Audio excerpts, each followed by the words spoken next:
আজকের এডুকেশন সিস্টেমের মায়ের বাবা আমার ইচ্ছা করতেছে এমবিএ বিল্ডিং থেকে লাভ দিয়ে আমি পড়ে যাই। কি হয়েছে, কোনো প্রবলেম?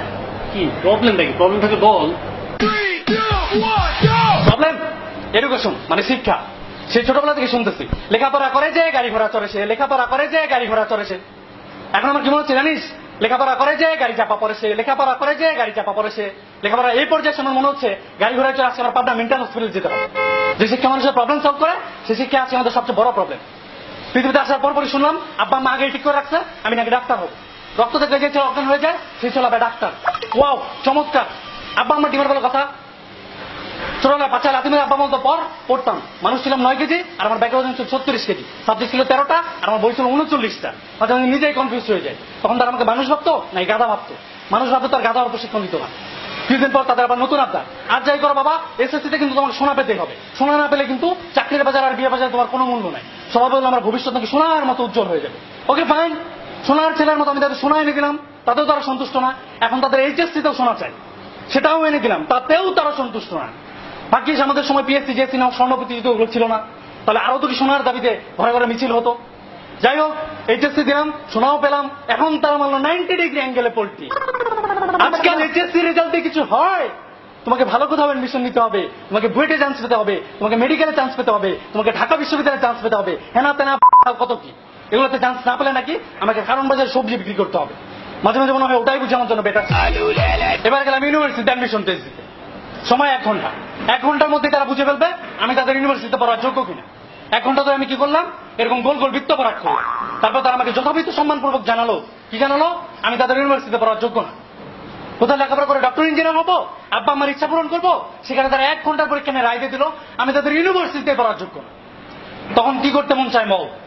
আরে ভাই 12 বছর ধরে পড়াশোনা করছি, অ্যাটলিস্ট 12 ঘন্টা তো পরীক্ষা নিতে পারতো। 1 ঘন্টায় কেন বুঝলো আমি যোগ্য না? আচ্ছা সব বাপ, ধর 1 ঘন্টার পরীক্ষা দিয়ে আমি চান্স পাইলাম, কি মনে হচ্ছে কাহিনী শেষ? কাহিনী এখনো শেষ হয় না মামা, এখান থেকে আমার নতুন এপিসোড শুরু। তখন আমার শ্রদ্ধেয় শিক্ষক মশাইরা আমার গলায় যে সাবজেক্ট ঝুলাই দিবে আমাকে সেটাই পড়তে হবে।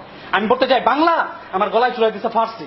ব্যাপারটা এমন যে তুই হানিমুন করতে চাস ইউনিভার্সিটিতে, কিন্তু তোকে জোর করে পাঠাই দিচ্ছে উগান্ডাতে। তখন কিচ্ছু করার নাই মামা, তখন তোমার বনের জঙ্গলে লতাপাতার সাথে হানিমুন করতে হবে।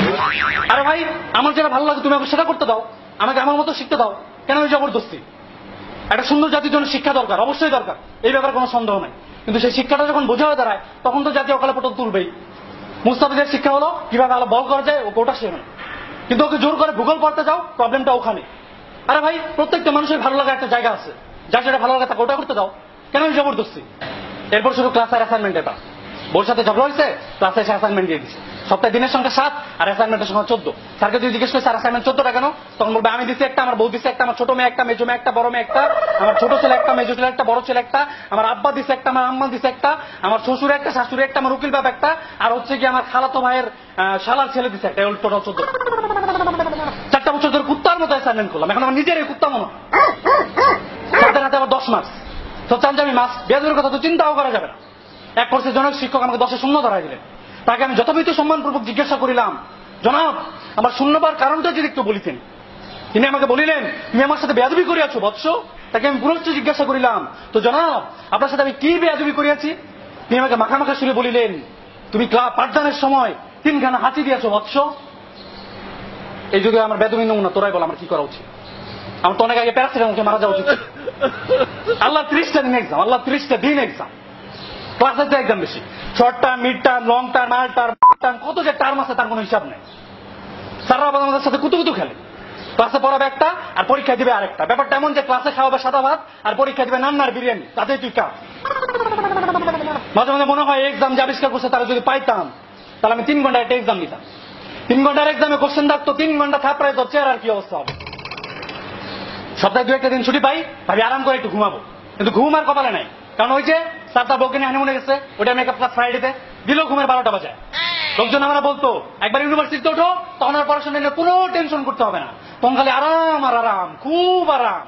আমার খুব আরাম লাগতেছে। এই পাবলিক কলেজ যদি এখন পাইতাম তাহলে সকাল থেকে রুটিন করে থাপড়াইতাম।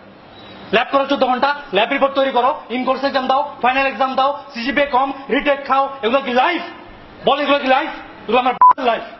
ভাবছিলাম ভার্সিটি লাইফে একটা প্রেম করবো, গার্লফ্রেন্ড কিনে ফুচকা খাবো, কিন্তু সেটা আর কপালে নাই। কারণ ওই যে ভার্সিটি উঠার পর থেকে ফুচকার প্লেটেও ল্যাব, অ্যাসাইনমেন্ট, সিজিপিএ এগুলো দেখি।